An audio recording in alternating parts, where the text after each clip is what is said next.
When it comes to Christianity, the big event that we're all looking to when we think of Bible prophecy is the rapture of the church. Now, many have discussions and debates on when that is. But the one thing I like, Scripture tells us that there will be visions and dreams given. Now, this is not to contradict Scripture, and if a dream or a vision contradicts what Scripture tells us, we have to be very, very careful. But I believe God uses visions in order to warn people and have them ready for what is about to happen. This is Pastor Carl, who had an amazing vision of the rapture and other things that will absolutely encourage you. What I'll ask you to do is to watch them full so you get the full context, but also smash the like button so that someone who does not know Christ will come to the realization of who he is and the good message of hope. This is my last video for 1 week as I am away. If you want to get in touch, down in the description, my email is there. Have the cup of coffee ready and let this encourage you and give you a sense of hope of the time we live in, but the promises that are about to come. Have a look. All right, so during your speech yesterday, you had mentioned that you had a vision of the rapture. Yeah. Would you expand on that? Yeah, and I said in that message I was delivering, I was a little uncomfortable sharing that because I had never shared it publicly before. And as amazing as the whole story is, and I think even your audience would agree, by the time I'm finished, they're going to go, oh my gosh, that's unbelievable. And it would be unbelievable, except that, as you heard it, it is so witnessed and verified by people who were there when these things happened to me, and people were telling me things. You'll understand this as soon as I get into the story. But God finally, I kind of kept it to myself for years, until he kept verifying. It was like the Lord saying, Carl, you must share this. My people need to know this. I didn't give this to you for you to just sit around and bask in. So here's how it went. I had a dream in the middle of the night. Like the Apostle Paul says, I don't know if I was in the body or out of the body. All I know is I was caught up to paradise. Well, I'm not claiming it was equal to that, but I'm saying it was more than a dream somehow. Because to this day, all these years later, it is so fresh. I can still smell the smells. I can still see the sights. Yes, I could smell smells. It was unbelievable. It was like I physically was somewhere else. But it wasn't an out-of-body experience that I knew I was out of my body. It was like, I thought it was a dream. Until I woke up, and then it was so startlingly real that it took me several years before I shared it with anybody, because it kind of freaked me out. Here's what happened. So I go to bed, go to sleep. All right. In my dream / vision, whatever, I dreamed that I was standing in a field, and it was nighttime, and I was looking at the expanse of the sky. I might have been in big sky country or something. There's no mountains, there were no buildings in front of me, just the horizon, the beauty of the heavens. It was breathtaking. Behind me, I could hear the sounds of life. I could hear horns honking, people talking, conversations. I couldn't make out specific words, but like multitudes of people talking, cheering, maybe they're watching a ball game. Heard babies crying, not in terror or anything, just baby talk and crying and people talking. It was the sounds of life. I never turned around. I don't know if I was prohibited from doing that. I had no inkling to do it. I was looking at the expanse of the sky. Beautiful, beautiful night. Hearing all of the sounds behind me of life. Not a care in the world. As I was watching the stars and constellations, and I can remember my dream identifying a couple of the constellations that I know and literally seeing them. And then the next thing I know is that the stars begin to take on colors. And I see these colors in my dream, and I can remember thinking, not only is this beautiful, but this is very unusual. I don't know that I've ever seen this phenomena before. And then I would see things streaking across the sky, maybe like a comet or something, but it was the most beautiful thing I'd ever seen with colors involved in it. And then some of the constellations began to kind of almost swirl, not like a fan, but just kind of started moving like that. And then they started shifting positions a little bit. Then I can remember thinking, okay, something supernatural is going on. Now all this is happening in my mind as I'm watching. I'm still hearing the sounds of life. Then I hear the sounds of life behind me getting a little more panicked. It's like they're seeing it too, and they don't know what to make of it. I can remember that I didn't have a feeling of terror. I had a feeling of awe and wonder and thinking, something is happening in the heavens. There's a shifting, there's a shattering, there's something is going on, supernatural. And then the stars appeared, literally, to fall from the sky. Not just fall, but to be zooming towards the earth. At the same time that it looked like, well, now I know the scriptures that talk about the heavens being rolled up like a scroll. It looked like almost like a dimensional shift that was taking place. And then the streaking coming down, and then the sounds of life behind me. Holy terror. People were shrieking, screaming. You could hear people, oh my God, and they, and then sirens were going off and warning sounds, and it was like something cataclysmic was happening. I'm still watching it. It was happening so quickly, and I remember thinking, well, I don't have any fear in me. The next thing I know, there's a presence beside me. I'm not allowed to look, or I didn't look, but I was aware that I was in the midst, the arms of a presence, or in the midst of a presence, a personal presence.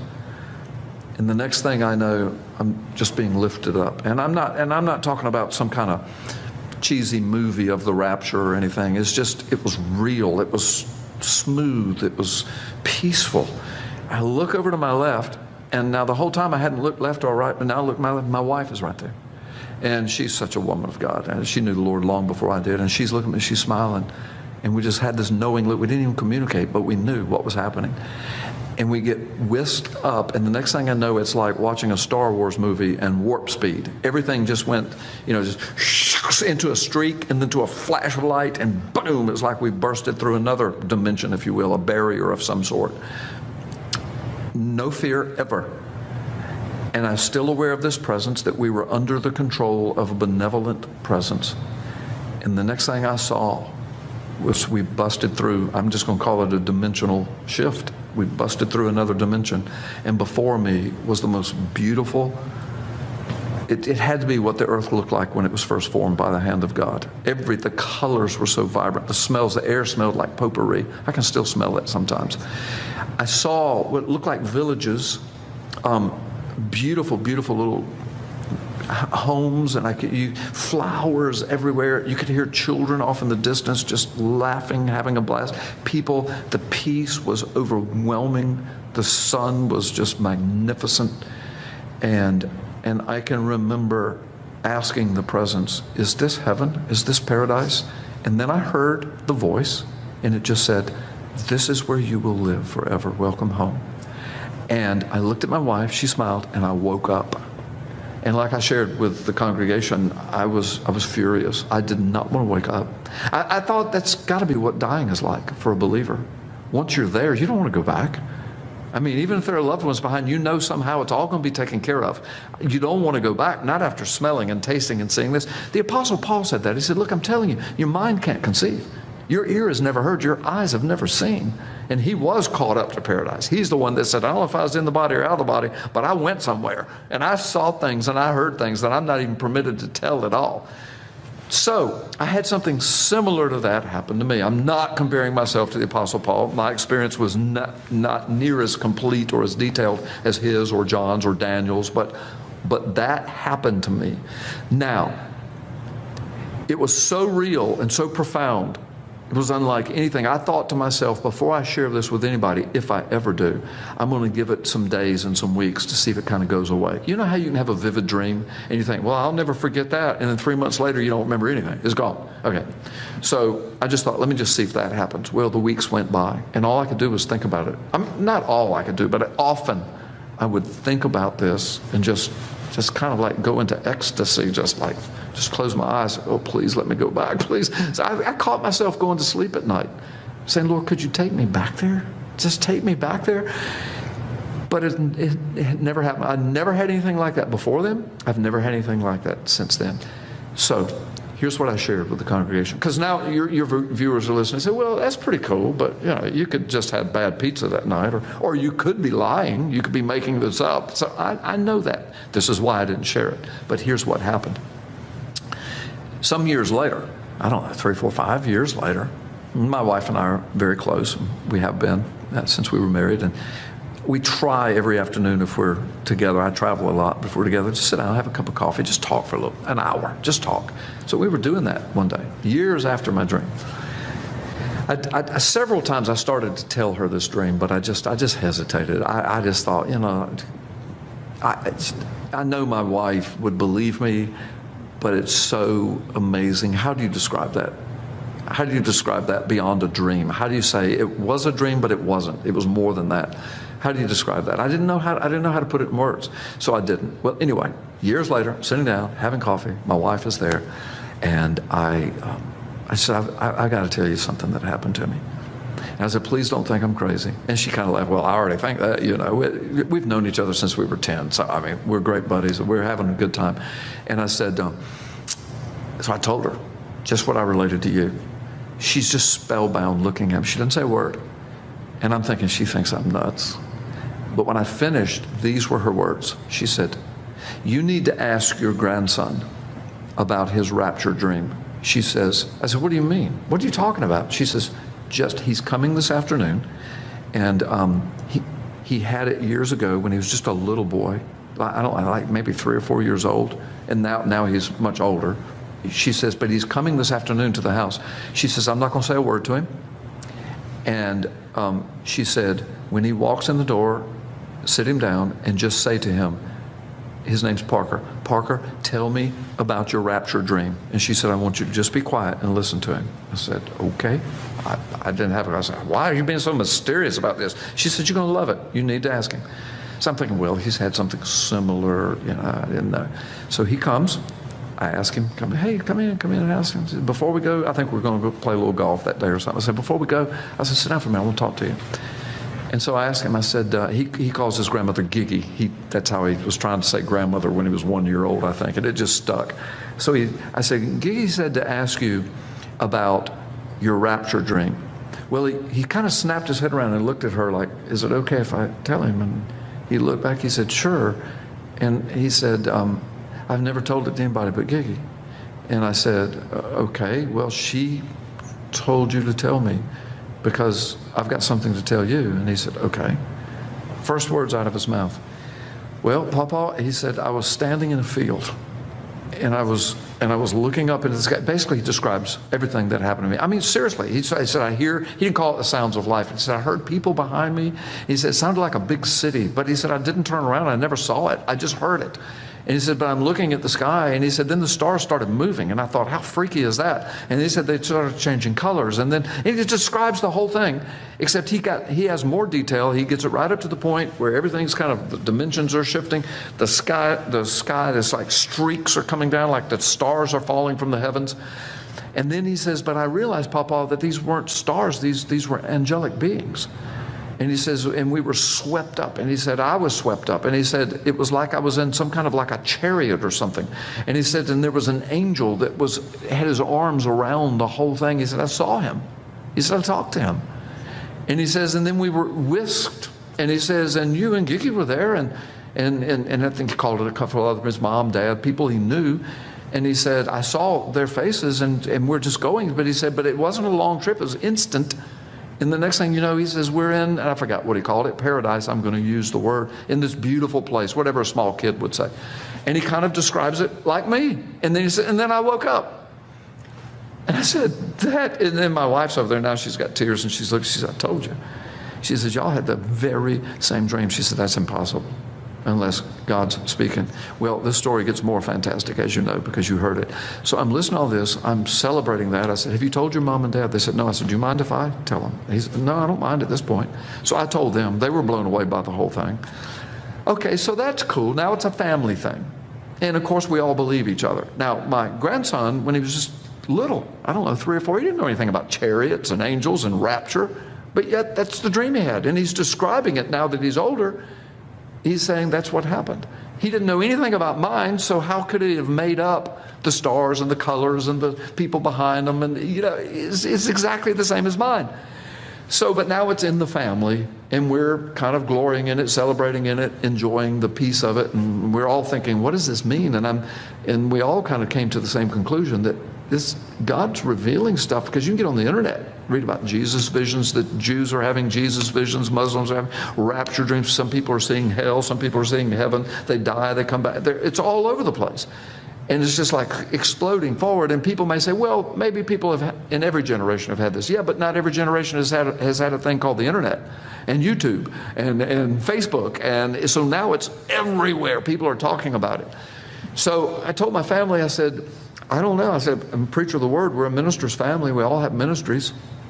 And through the mouth of a child, see, Psalm says, out of the mouths of babes, I will, give my praise. Then through the mouth of I'm going to call myself an old man, a pastor, preacher, a grandfather, your sons and daughters will prophesy.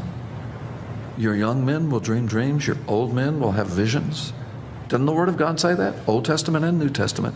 So here's this little boy, a child, a son, a grandson, who's prophesying, if you will. Papa, it was the rapture, okay? I'm an old man. I'm having a vision/dream of something that matches exactly what he has. So we're just in the family. That's all we've told. Then, about 5 or 6 years later, we're just getting on with life. I'm preaching. I'm doing conferences. My son comes with me. He's a grown man. You've probably seen him or met him.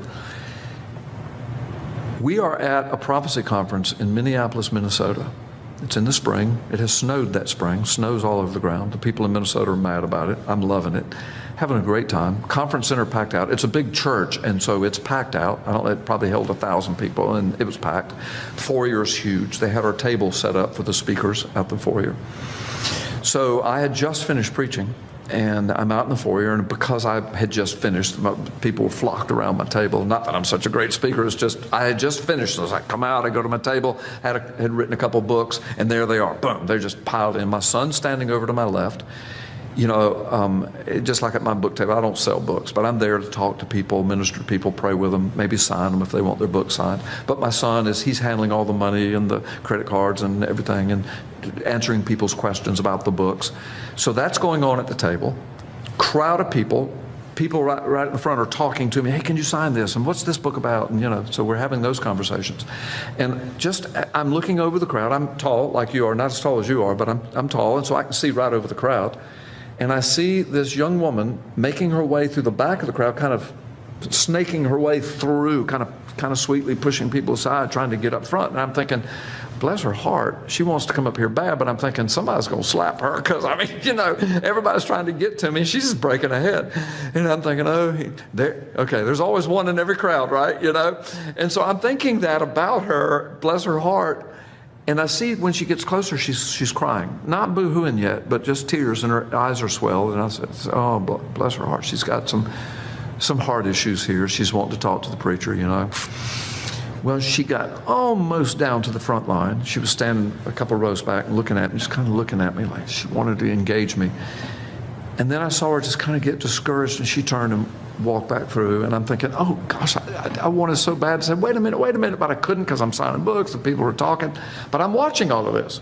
And she goes out, and I watch her go out the foyer to the big front doors of the church, and she goes out. And I said, well, I'll never see her again. I said, Lord, I don't have a clue what that was about. And Brandon said something about, did you see that girl that left? I said, yeah, I saw it. I don't know what that was about. And he said, yeah, I don't either. So we're going on. Well, anyway, after a while, the crowd's thinning a little bit. But about 15 minutes later, I'm just still looking over the crowd, talking to people. The door's open. I'm seeing people come and go. I see her again.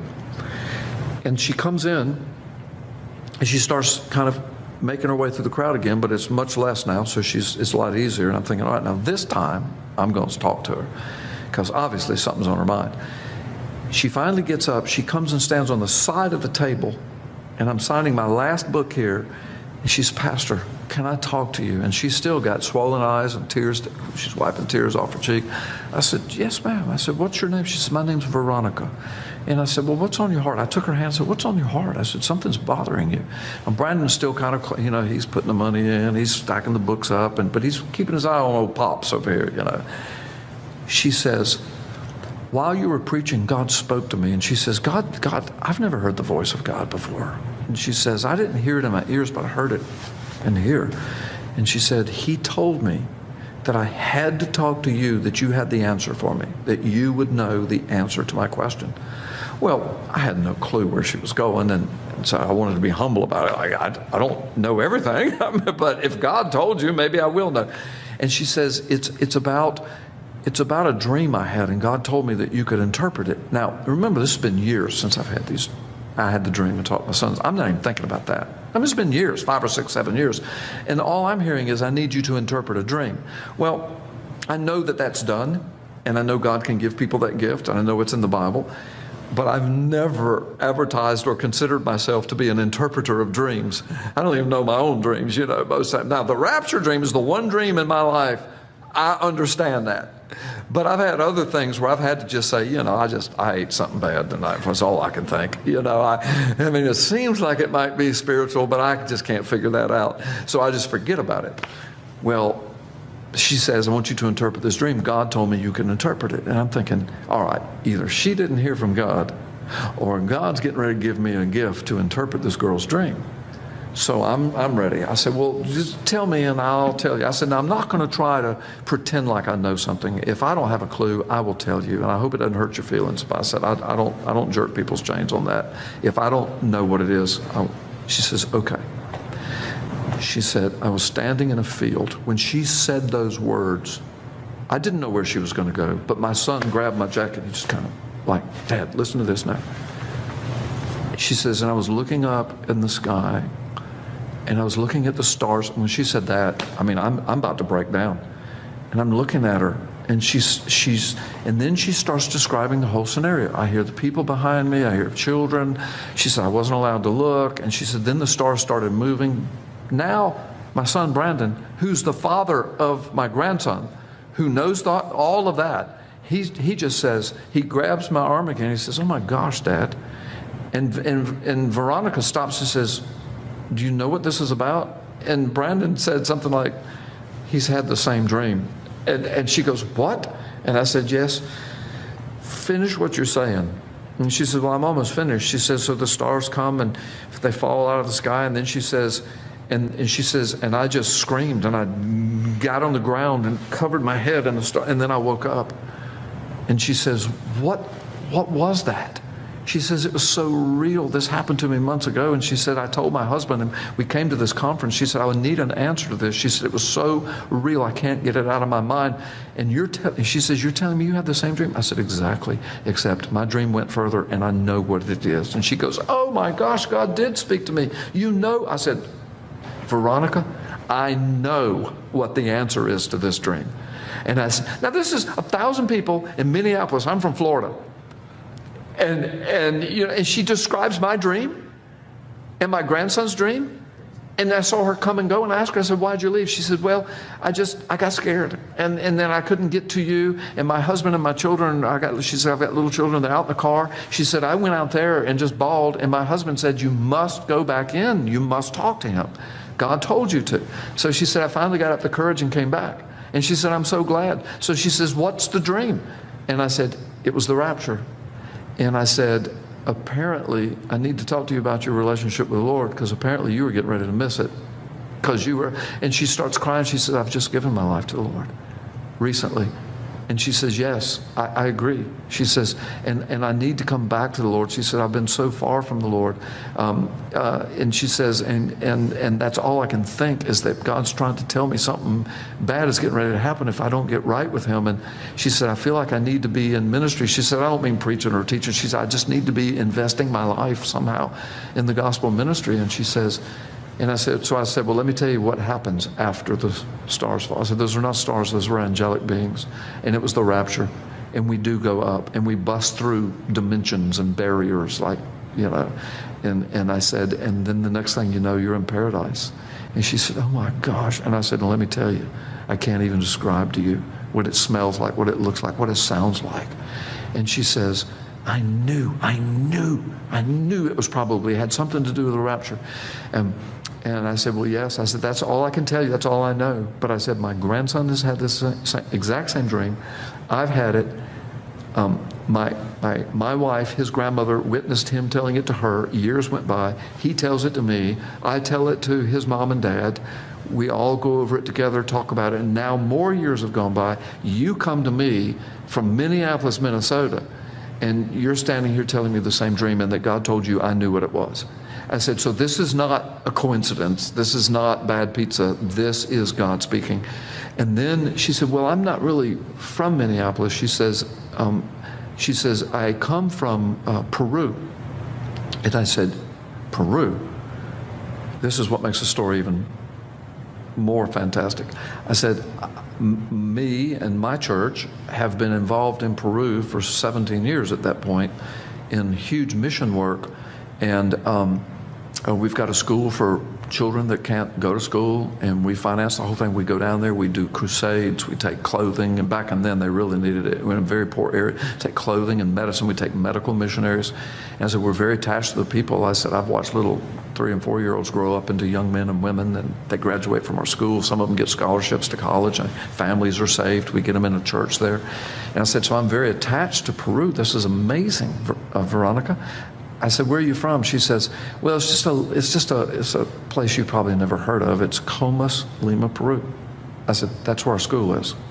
Our school is in Comas. She said, what? I said, it's called the Jack Goldfarb Christian School, named after an associate pastor of mine that's passed away, who was from Peru. And she says, I just live a few blocks down the street from there. I know people that work there. I said, this is getting freakier by the moment. You know, so we had a conversation. We loved on each other and prayed. And I asked her, I said, can I tell this story? Can I use your name? She says, yes, Pastor, please feel free. Maybe that's a part of how I can be used for God's kingdom. So I've shared it with my church privately several times. I say privately, I mean, not on TV or radio or at a conference, just at my church. And every time I do, they're blown away by it. And then I have people come up to me just privately and say, I didn't have a dream like that, but I had a rapture dream too, and I can't get it out of my mind. So even at this conference, I've had probably 20 people, and there's hundreds of people here, but I had about 20 people come to my table over the past couple of days saying, I didn't have that dream, but I had something very similar where I was caught up. And thank you for sharing that, because now I know I'm not going crazy. See, there's no telling what God's speaking to people, his people, but people don't know how to share it with an unbelieving world. So that's my story, and I'm sticking to it. No, that's my story. It's witnessed. That's once Veronica told me that, then I knew. It was like the Lord was trying to get me to share it before, I think. But when Veronica came, in Minneapolis, Minnesota, totally unconnected to me, my son is standing right there witnessing it. Then she tells me she's from Comas. Then I knew. I mean, God is just saying, would you please share what I gave you? So here at the conference, first time I've shared it. I know some people watching this will still not believe it, and I mean, I can't help it. I can't care about that, whether they believe it or not. I know what happened. I know what my grandson told me. I know what Veronica told me. Every one of those were witnessed by people. So what does this mean? I don't set dates. I don't think that dream necessarily meant it was going to happen in my lifetime necessarily. Feels like it did, but I could be proven wrong on that. I think God's just getting his church ready. I think I'm a preacher, so I'm somebody that would share it, and now I have. Now it's going to be on YouTube. It's going to go to the world. So I think all over the world, God is just getting his people ready to understand that the time is getting short. Get right with Jesus Christ. If you are not right with the Lord, get right with him. People might be watching, how did I get right with him? Very quickly, Romans 10:9. If you would confess with your mouth that Jesus Christ is Lord and believe in your heart that God raised him from the dead, you shall be saved. Romans 10:13, and whosoever calls upon the name of the Lord like this shall be saved. Today can be the day of your salvation. Confess with your mouth, Jesus Christ is Lord. I repent of my sin. You were raised from the dead. You died on Calvary's cross for me. Please save me. And all who call upon the name of the Lord shall be saved. God bless you. Thanks for listening. Thank you, Keith, for asking. This is Pastor Carl Gallups, and that is my story. It really happened.